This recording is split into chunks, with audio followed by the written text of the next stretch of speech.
Mi nombre es Horacio Mena Perales y a continuación vamos a describir lo que son los polímeros artificiales. Bueno, eh, para iniciar decimos que son moléculas muy grandes con una masa molecular que puede alcanzar millones de UMAS, que se obtiene por la repetición de una o más unidades simples llamadas monómeros, unidas entre sí mediante enlaces covalentes. Forman largas cadenas que se pueden unir entre sí por fuerzas o puentes de hidrógeno. Estas se pueden clasificar según diversos criterios. En este caso podemos decir que son por sus orígenes. En este caso tenemos a lo que son de origen natural, que podemos citar algunos de ellos como es el caucho, la celulosa, proteínas, ácidos nucleicos. Podemos citar también los que son los artificiales, que son los plásticos, que en este caso también se divide, que son los termoplásticos y los termoestables. También podemos citar que son las fibras, como son nylon, tergal, y también podemos citar a los elastómeros, que es el neopreno. Después de la clasificación, ahora vamos a ver los tipos de polimerización que podemos encontrar. En este caso podemos encontrar de dos tipos. La primera nos dice que es polímeros por adición y la segunda que son los polímeros por condensación. En la primera podemos encontrar lo que es el polietileno, con sus siglas PE, que es los polímeros vinílicos, caucho natural, y en los polímeros vinílicos podemos ver que se subdividen en lo que es el policloruro de vinilo, que lo conocemos con sus siglas como PVC, y el poliestireno, el PS. Los polímeros por condensación podemos citar a dos, que son los poliéster, que es el PET, que muchos lo conocemos como envases de plástico, que lo usamos en la vida cotidiana. Y también lo que son las poliamidas, que es el nylon. Cuando hablamos o decimos que la polimerización por adición es la forma, es el formarse, perdón, la cadena de monómeros. Bueno, me toca a mí exponer lo que son materiales cerámicos.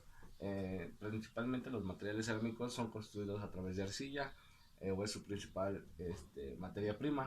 Se dice que los materiales inorgánicos no metálicos son producidos mediante tratamientos térmicos. Ya tenemos lo que es un horno en el cual se realiza lo que es este tipo de material. Algunas de las propiedades de los materiales cerámicos es que no son combustibles, alcanzan temperaturas altísimas y además que son excelentes aislantes térmicos. Eh, Su modo de preparación se da mediante lo que es proceso en húmedo y proceso en seco.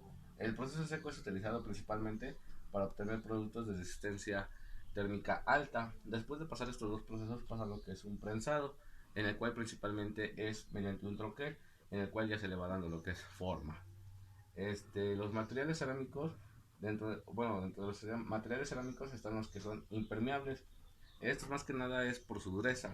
Los tres tipos comunes o más comunes en la empresa es el grés cerámico común, que es utilizado principalmente para lo que son pavimentos y pisos. Su temperatura de cocción está entre los 1200 y 1300 grados centígrados. También tenemos lo que son los grés cerámicos finos.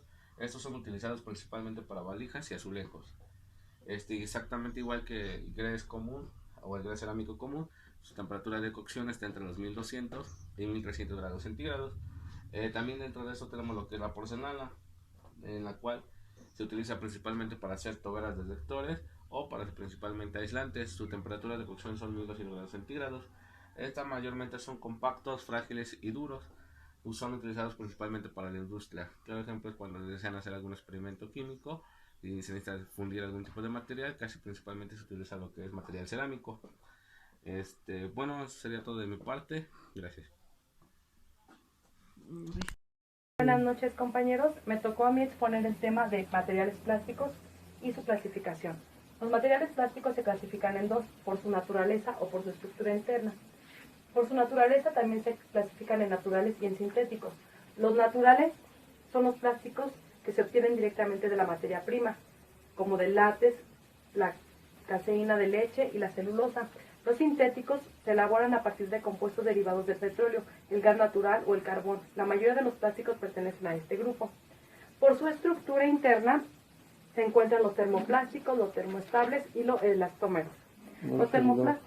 Los termoplásticos son aquellos que por su estructura interna formada por cadenas lineales se desarman más fácilmente con el calor y se reconstruyen al enfriarse. Pueden fundirse y volver a fabricarse muchas veces. Tienen buena capacidad para el reciclado. Los termoestables son aquellos que por su estructura interna formada por cadenas entrecruzadas como estas se degradan con el calor antes de que el plástico se funda. Solo pueden fundirse y fabricarse una vez. Tienen poca capacidad de reciclado. Los elastómeros son un tipo de termoestables, con lo cual solo se puede fundir una vez, pero debido a su estructura interna en cadenas ramificadas como estas, tienen un grado elevado de elasticidad. Muchas gracias.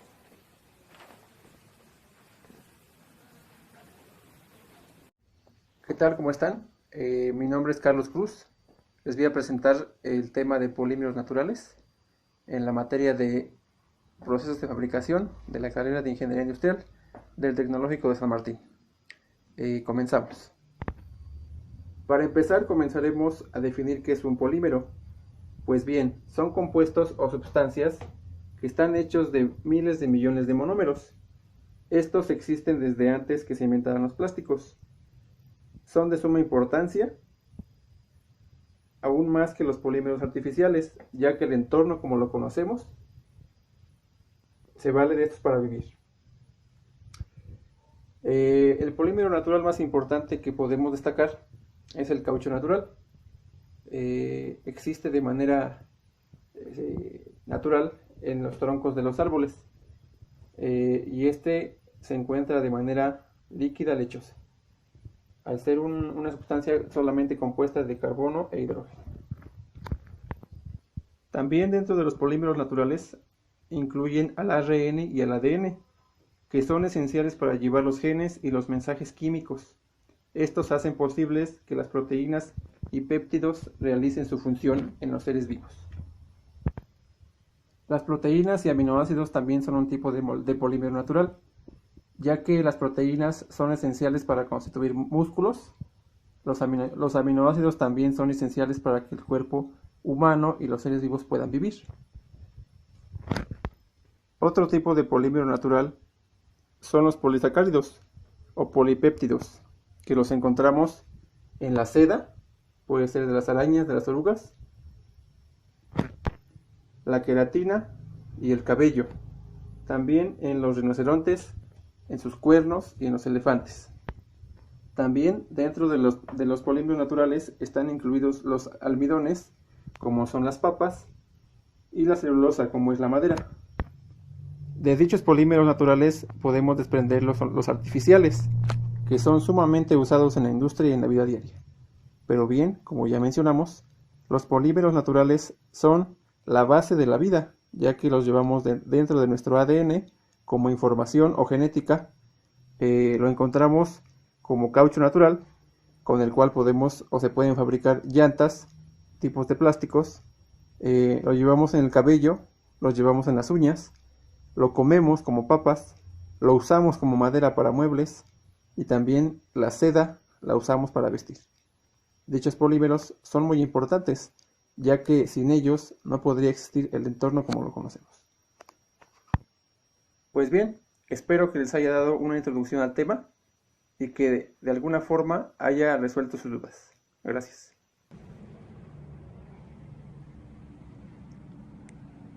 Polímeros artificiales. La estructura de un polímero está formada por varias partículas llamadas monómeros, unidas unas entre otras formando una cadena lineal. El número de monómeros en una cadena puede llevar de 100 a miles, elevando así el peso molecular de 1000 a 1.000.000. Existen dos formas de lograr una polimerización: por adición, de tal forma que los monómeros se adicionan unos a otros, logrando que el producto final contenga todos los átomos de los monómeros por condensación. En esta forma no se adicionan. Es decir, que si uno o dos o más monómeros se quieren unir, una parte de ellos se tiene que perder. La nomenclatura se basa en dos sistemas. El sistema tradicional. En este se basa que si el nombre del monómero es de una sola palabra, fácilmente se agrega el prefijo poli al inicio de ella formando el polímero. En el UPAC se tiene el nombre del monómero y aparte se agrega el UR, que en este caso es la unidad estructural. Esta misma se basa en otras reglas básicas para poder usarla. El UR siempre se va a agregar entre paréntesis, así teniendo el nombre final del polímero en ese sistema. Los materiales cerámicos tenemos dos tipos, los cerámicos tradicionales y los cerámicos avanzados. Cada uno de ellos cuenta con lo que es materias primas, el moldeo, su procesamiento de alta temperatura y el proceso de acabado y su caracterización. Para lo que son los tradicionales, su materia prima que cuenta es minerales, arcilla y sillice. Para el moldeo, la rueda de alfarería, la fundición por partes. En el procesamiento de alta temperatura es directamente por un horno de llama. En el proceso de acabado tenemos el pulido y el vidriado. Para la caracterización está por medio de la inspección en microscopio óptico.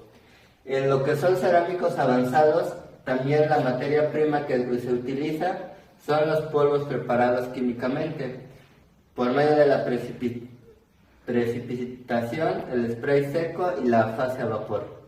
En el moldeo tenemos la extrusión de alta presión, moldeo por inyección, sol gel, prensado isostático, la fundición por partes. En el procesamiento de alta temperatura manejamos lo que son los hornos eléctricos, alta presión, reacción SHS, la deposición de vapor, plasma por spray y el horno microwave. En el proceso de acabado se maneja lo que es la erosión, el maquinado por láser, el spray de plasma, implementación de iones y el decapado. En su caracterización manejamos el microscopio óptico, la difracción RX, la microscopía electrónica y la difracción. Como podemos darnos cuenta, la tradicional y la avanzada cambia totalmente, ya que en lo que son los tradicionales se manejan directamente los materiales físicos, los que son los porosos, y para los avanzados directamente a todo lo que se maneja por medio de algún concentrado que se hace directamente para hacer la preparación de la cerámica.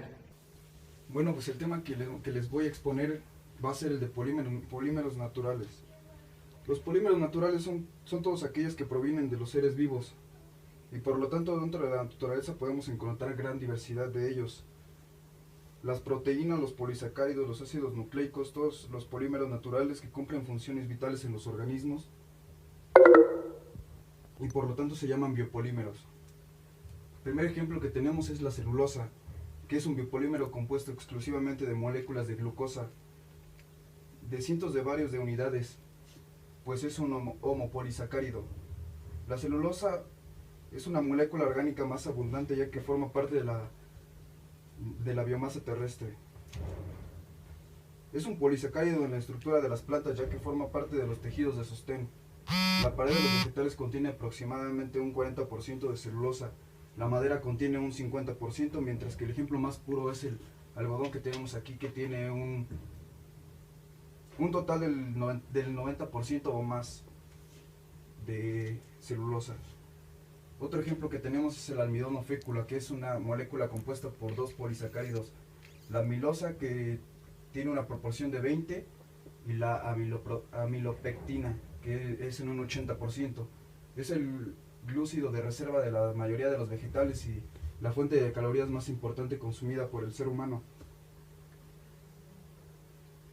El glucógeno es un polisacárido. Otro ejemplo que tenemos es el glucógeno, que es un polisacárido de reserva energética, formada de cadenas ramificadas de glucosa. Es insoluble al agua en la forma de dispersión coloidales, abunda en el hígado y en menor cantidades en los músculos, así como en varios tejidos.